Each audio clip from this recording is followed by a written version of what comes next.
Shalom. So today we're going to look at Deuteronomy chapter 6 and verse 4. It says, "Hear, O Israel, the Lord our God is one Lord."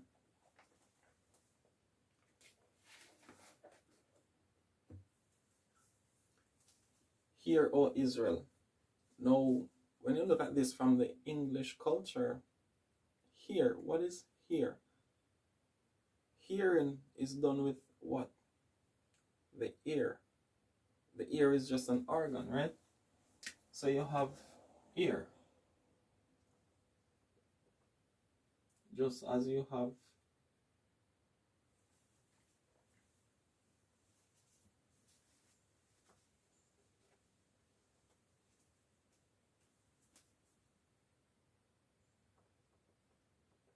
ear, sight, smell, taste, and touch, right? These are the senses. Now, these are, hearing is done with the ear, eyes, nose, tongue,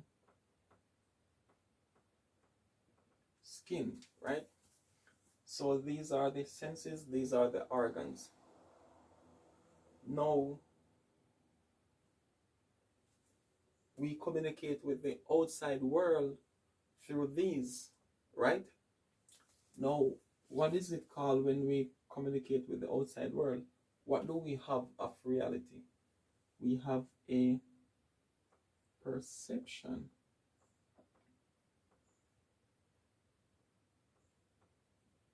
Right? So we perceive the world outside through these organs, right? And the things we perceive, we refer to them as matter, right? Now, this is from the standpoint of the object, but from the standpoint of over here, what is on the other end? Behind all of this lies what we call the mind, right? So you have mind and matter. So we have there is reality and there is perception of reality.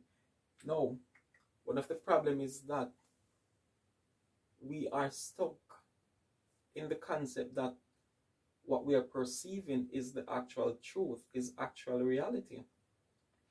And so a lot of us are deceived by that, right? So when you get to the concept of hearing, which is going into what? Listening. What is the difference between listening and hearing? For example, I'm talking.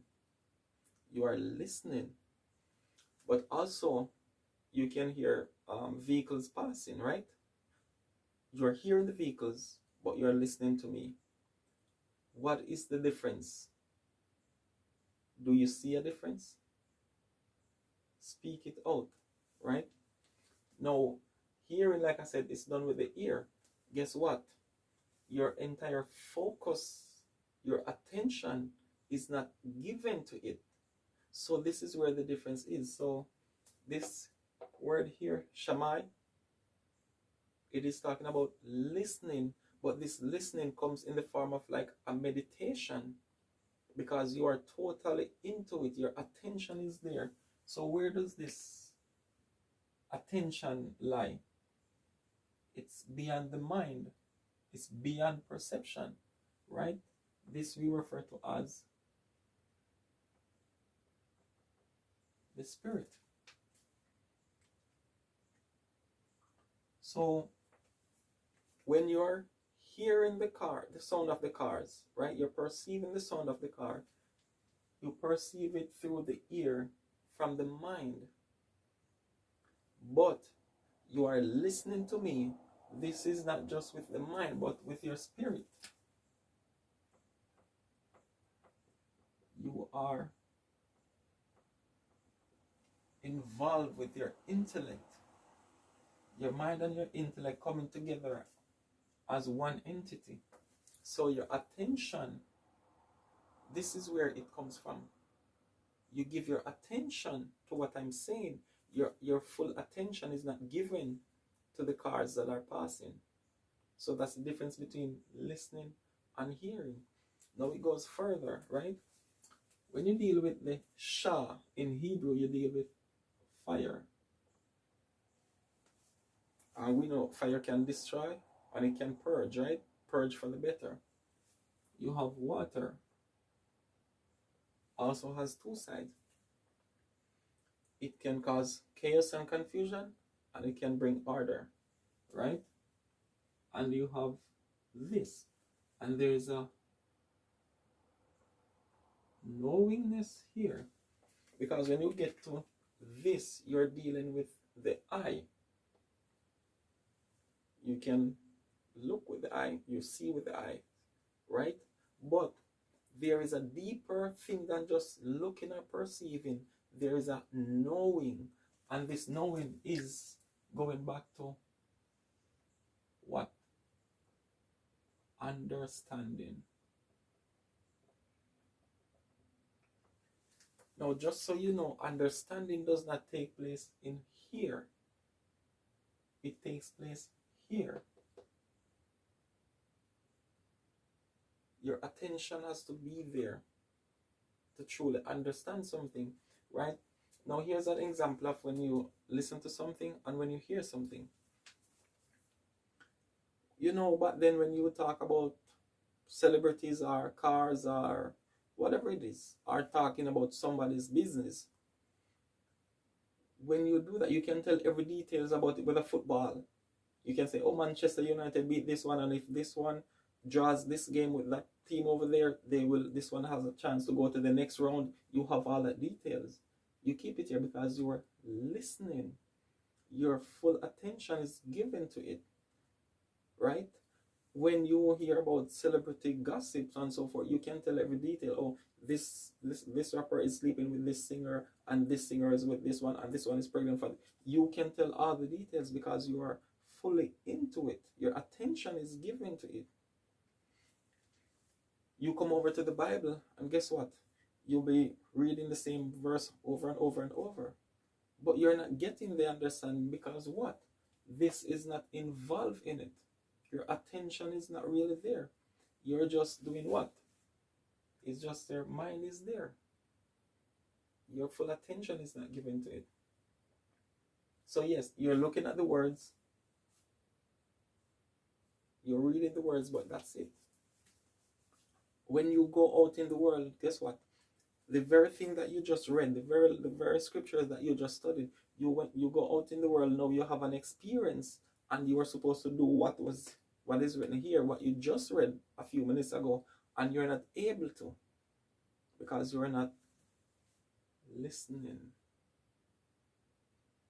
It is not with the meditation of your heart.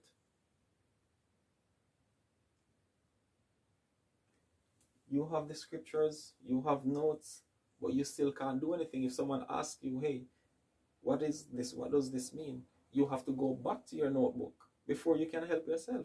It's the same thing when you're in a certain experience. You know the civil law, you know the moral law, and you get in an encounter. You don't know what, you start to make things worse when it could have been avoided if you had only applied what you have been studying every day.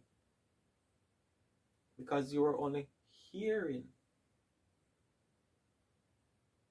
He says, don't be just a hearer of the law, but a doer.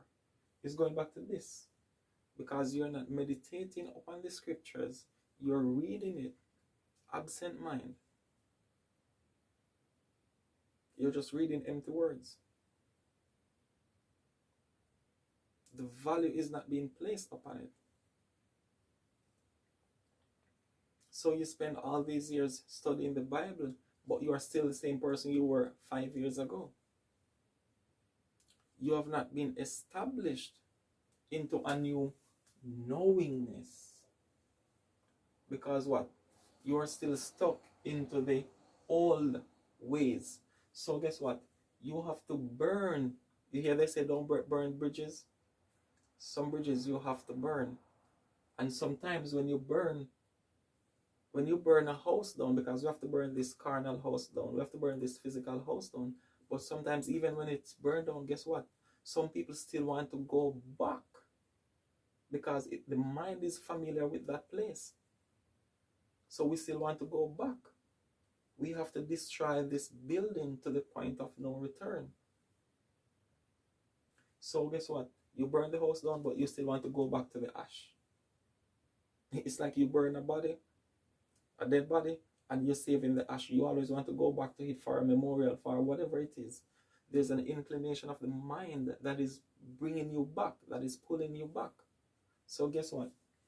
After you burn all of that down, you still need the water to wash away the residue, the ashes. So you can go back to something clean. You can go to that pure spiritual temple that is not made with hands, that is void of your stories, your thoughts, feelings, moods, ideas, all of these things. You have to burn them down and wash them with the word, right? So now you're like a blank state. So now you're going to move into a new relationship with the truth of yourself. You're no longer believing in your perception of the world. You're no longer leaning on your own understanding from what you already knew. You get rid of all these things, all the old knowledge. You're pouring a new wine. It's just like you have a child and the child says, "What is this?" You say, "A marker." The child does not know or have any idea. So the child is going to accept what you're telling. But guess what? When the child is grown and the child already have a concept of something and ask you, the child can go back and forth because they have a thought. And that thought is going to make war with the actual truth. A lot of us are still stuck in this child state of mind because we have not burned down the old temple and wash away the residue to abide in this knowing, the knowing that resides in the spirit. We are still stuck in these things. We are still trying to make sense of the world outside, and we still believe that what we perceive is the truth. When you reach to this state of shamai, you are now into a new relationship with the truth of yourself, with the truth of the Most High, with the truth of His Word. You no longer rely on your perception of the Word, of His Word. You no longer rely on your perception of reality, because you now start to see it for what it is. You start to see it from these eyes, not from this. A deeper place of understanding. So when you're dealing with this, it's a listening with all of you. Your entire being is involved in that listening. It's all about your spirit. Doesn't matter what your thoughts say. You're no longer believing in your thoughts. You're now believing in the higher parts of you, which is your spirit, your intelligence, your knowing. The knowing that does not come from perception, the knowing that does not come from mind. Shalom.